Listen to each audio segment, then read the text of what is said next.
కంసుడు చిన్ని కృష్ణుని సంహరించేందుకు పూతన అనే రాక్షసిని పంపించాడు. పూతన ఒక భీకరమైన రాక్షసి అయినప్పటికీ చిన్నపిల్లలను మాయ చేయడానికి అందమైన యువతిగా మారగలిగింది. ఒకరోజు పూతన గోకులంలో ప్రవేశించి అందమైన గోపికలాగి వ్యవహరించింది. ఆమె నందగోప భవనానికి వెళ్లి చిన్ని కృష్ణుని చేతుల్లోకి తీసుకుంది. తన కొలుసులో విషం పూసి అతనికి పాలిచ్చే ప్రయత్నం చేసింది. కృష్ణుడు అమాయకంగా అనిపించినా అసలు విషయం వేరే. అతను ఆమెను గట్టిగా పట్టుకుని పాలతో పాటు ఆమె ప్రాణాన్ని కూడా పీల్చేశాడు.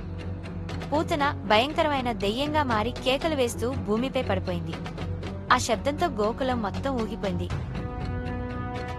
గ్రామస్తులు పరిగెత్తుకుంటూ వచ్చి పూతనను చూడగానే భయంతో వణికిపోయారు. కాని చిన్ని కృష్ణుడు ఆమెపై నవ్వుతూ నిల్చొని ఉన్నాడు. అందరూ ఆయన లీలను చూసి